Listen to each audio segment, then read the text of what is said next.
5월 26일 수요일 아침 묵상에 오신 여러분들을 환영합니다. 오늘 잠언서 14장 1절에서 19절 말씀 함께 묵상하겠습니다.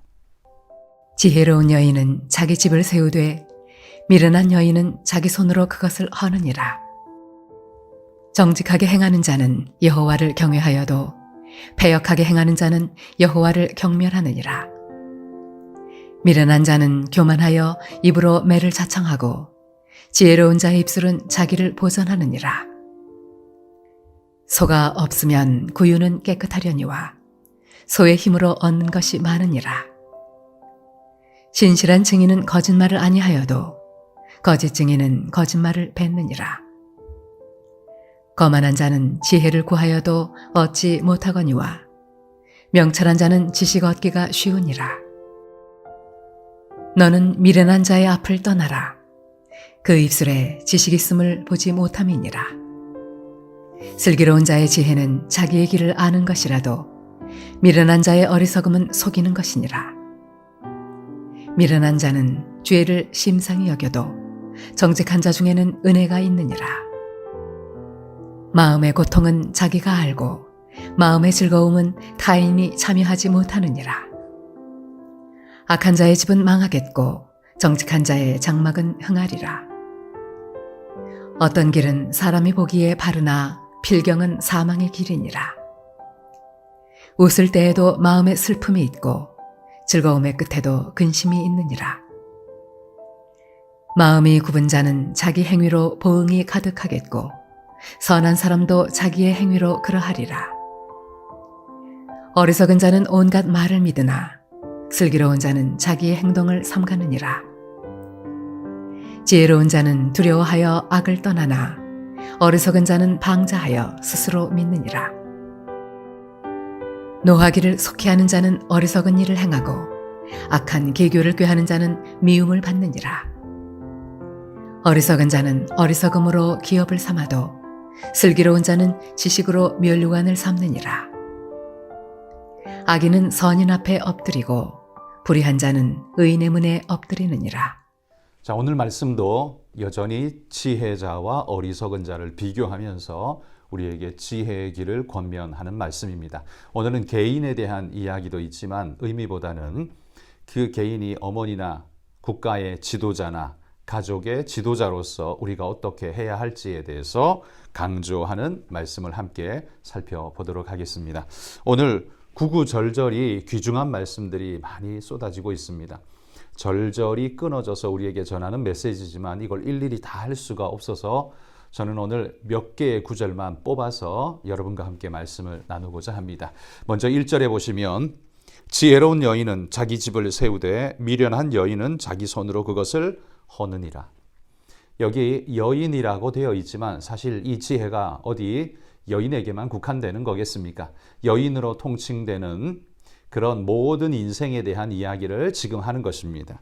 지혜로운 여인은 자기 집을 세우지만 미련한 여인은 자기 손으로 그것을 헌다라고 했습니다.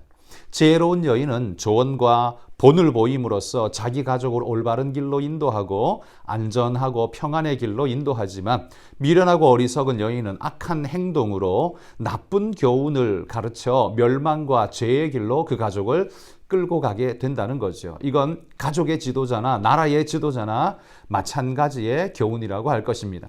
어리석은 자는 그 그룹을 멸망시키지만 무너뜨리지만 지혜로운 자는 그 산업의 열매를 아름답게 먹고 복되게 이끌어간다라는 말씀인 것이죠. 여러분, 지혜자가 지도자로 섰을 때 나라는 발전하고 흥왕할 수 있고 백성들은 행복할 수 있습니다. 그러나 그 지도자가 어리석고 미련한 자가 섰을 때 그때에는 모든 백성들이 고통과 아픔 속에 결국 멸망에 떨어지는 것을 우리는 역사 속에서 수도 없이 많이 보게 됩니다. 오늘 특별히 여기 지혜로운 여인과 미련한 여인에 대해서 두 사람을 샘플로 꼽아보자면 모세의 어머니와 아시아의 어머니 아달랴를 한번 비교해 보십시다. 지혜로운 여인 모세의 어머니는 그 아이를 아름다운 아들인 줄 알고 포기하지 않고 3개월 동안 기르다가 역청 바른 갈대 상자에 넣어서 물 위로 띄어 보냈습니다. 그에게는 이것이 포기, 마지막 포기, 일말의 기대를 가진 포기 같은 모습이었지만 그것이 놀랍게도 공주의 손에, 바로의 공주의 손에 들어가게 되고 그 아이가 공주의 아들로 자라나는, 그래서 이스라엘을 구원하는 놀라운 믿음의 일꾼으로 쓰임 받았던 것을 알지요. 그러나 반대로 패역한 여인 아합의 딸이었던 아달랴가 유다 왕가에 시집 왔을 때 그 왕가는 풍비박산이 나버리고 맙니다. 그리고 이 아달랴는 자기 손자들을 자기 손으로 다 죽여버리고 유다의 씨를 말리고 불을 꺼버린다, 멸망에 이르도록 행한 행악을 저지른 자인 것을 볼 수 있죠. 바로 이 1절의 대표 주자라고 말할 수 있습니다.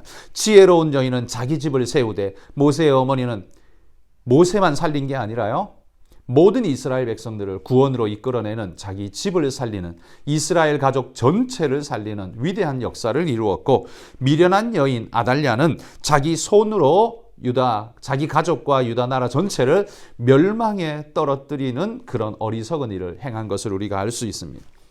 지혜로운 사람 하나가 잘 서면 온 나라가 축복받는다는 사실, 우리 가정도 내가 지혜롭게 행하면 우리 가족이 복을 받고 흥왕하고 대대손손 아름다움을 볼 수 있지만, 내가 포기하고 미련하게 행하고 죄를 일삼으면 멸망이 우리에게 찾아올 수밖에 없다는 사실을 우리가 기억해야 할 것입니다.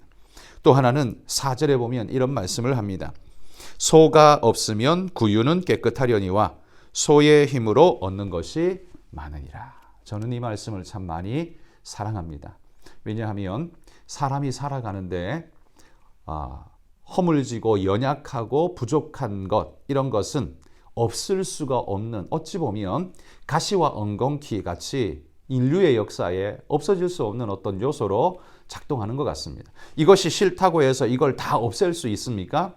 이게 불가능하죠. 그러나 우리가 곰곰이 돌아보면 그런 없었으면 좋겠다 싶은 그런 것도 때로는 많은 유익이 되고 우리에게 도움이 되는 때가 있습니다.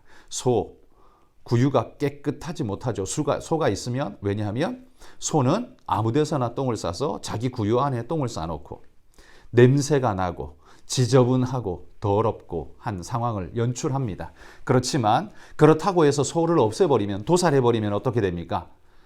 여름에 농사 지을 일소가 없어지게 되는 거죠.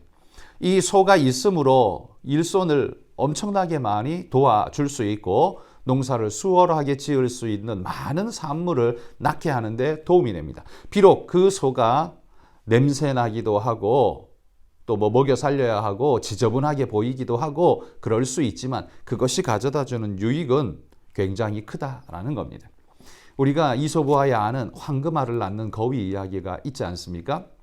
한 부부가 그 거위를, 황금알을 자꾸 낳는 걸 보고 저 배를 가르면 저 안에 황금알이 잔뜩 들어있겠다 싶어서 배를 갈랐다는 이야기 아닙니까?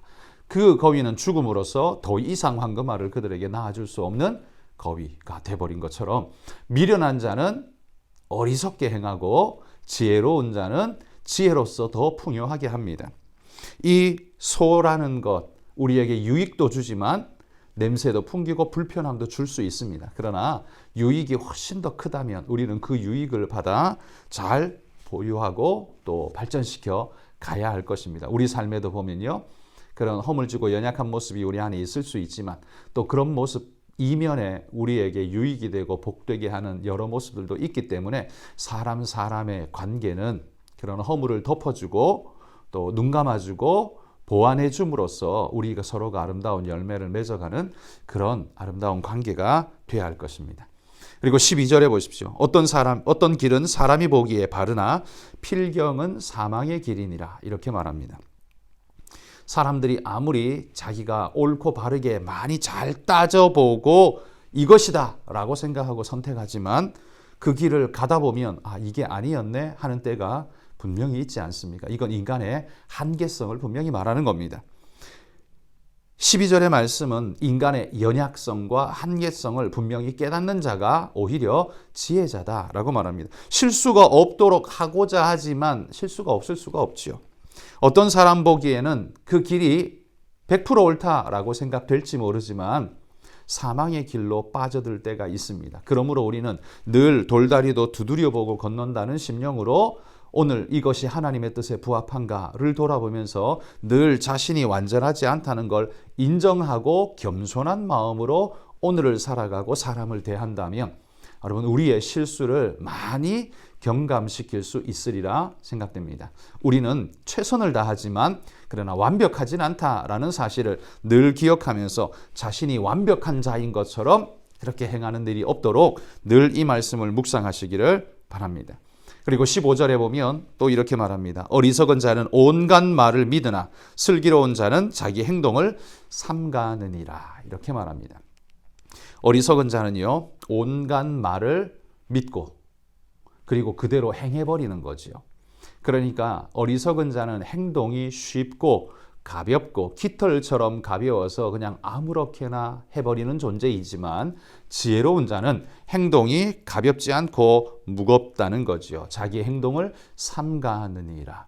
어떻게 삼가할 수 있을까요? 여러 생각을 해보면 이것이 미치는 파장이 앞에서 보기에는 좋지만 다른 면에서는 많이 힘들구나. 나에게는 좋지만 남에게는 피해를 주는구나. 이런 생각을 하게 되면 우리가 생각의 깊이가 있게 되면 우리 행동이 삼가하게 됩니다. 절제하게 된다는 거죠. 그런데 그런 이해의 폭이 넓지 못하면 어떡합니까? 단순한 생각으로 오늘 좋으면 그냥 좋은 것, 내게 좋으면 그냥 좋은 것 이렇게 행하게 되죠. 그래서 조삼모사에 속는 자가 될 수밖에 없습니다. 그래서 15절 말씀은 조삼모사에 쉽게 속아 넘어가는 자는 어리석은 자일 수밖에 없고 인생을 깊이 숙고하고 생각하고 그 미치는 영향력을 깊이 생각하며 헤아려 행동에 절제를 가할 줄 아는 자는 그 자는 지혜로운 자이다 라고 말하고 있다는 겁니다.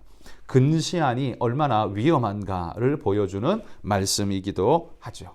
오늘 이 19절까지의 말씀입니다만 저는 4가지만 뽑아서 함께 이야기를 나눠보았습니다. 여러분 우리가 살아가는 삶에 우리는 제한적이고 연약한 존재입니다. 한계가 있기에 참된 지혜이신 하나님이 꼭 필요합니다. 그분께 우리가 모든 걸 내어 맡기면서 또 내가 행하는 모든 말과 행동이 얼마의 파장을 미칠지 한번 깊이 숙고하면서 서로가 서로에게 위로와 격려와 모든 은혜가 되는 그런 아름다운 삶으로 우리 자신을 가꿔가는 우리 성도님들이 되시기를 주의 이름으로 축복합니다. 오늘 이 말씀 가지고 같이 함께 기도하죠. 근시안의 짧은 생각을 버리고 깊고 넓게 생각하여서 그것이 미치는 파장을 고려할 줄 아는 숙고하는 인물이 되게 해달라고 기도해 주시고요. 또 하나는 우리 니제리에 사역하시는 손영희 선교사님 안식년으로 한국에 들어와 계신데 귀한 쉼의 시간, 충전의 시간이 되고 또 이빨 치료 중인데 이 치과 치료가 아름답게 잘 끝나서 생활하시는데 조금도 부족함이 없도록 은혜 베풀어 달라고 우리 같이 함께 기도하겠습니다. 하나님 감사합니다. 오늘도 우리에게 베푸시는 하나님의 은혜를 사모하며 주님 말씀을 마음에 새깁니다. 하나님 주께서 말씀하시는 것처럼 우리가 지혜로운 자가 되어서 깊이 숙고하며 내가 하는 말의 무게를 깨달으며 또한 그것이 미칠 파장을 깊이 숙고하여서 하나님 절제된 입술과 절제된 행동으로 행할 수 있도록 하나님 인도해 주옵소서. 또한 오늘 불편하고 힘들다고 해서 하나님 소를 내쳐버리든 그렇게 내던져버리는 어리석은 자가 되지 않게 하시고 깊이 숙고하며 이 소를 통해 얻을 것이 무엇인가 주는 것이 훨씬 많다는 것을 우리가 생각하면서 얻을 것 깊이 숙고하여 옳고 바른 길을 바르게 걸어갈 수 있는 믿음의 일꾼들이 되도록 주옵소서. 하나님 아버지 감사합니다. 오늘 잠언이 우리에게 권고하는 말씀처럼 어리석고 미련한 생각으로 짧고 얕은 생각으로 행하지 않게 하여 주시고 단순히 오늘의 필요만을 쫓아가는 조삼모사에 속아 넘어가는 전제가 되지 않도록 그렇게 깊이 숙고하며 하나님 인생을 멀리 내다보는 그런 하나님 일꾼이 될 수 있도록 인도해 주옵소서. 니제리의 손영희 선교사님 안식년 중에 평안의 쉼과 영적인 재충전이 있고 하나님의 말씀으로 다시 한번 거듭 일어나 하나님의 영광을 선포하는 믿음의 귀한 종이 되도록 잘 준비되어져 돌아가셨을 때에는 귀임하셨을 때에는 더 귀하고 아름다운 모습으로 더 잘 섬겨가도록 또 현지인들과 더 깊은 교제가 있도록 하나님 우리 선교사님을 축복하여 주옵소서. 예수님 이름으로 기도합니다. 아멘.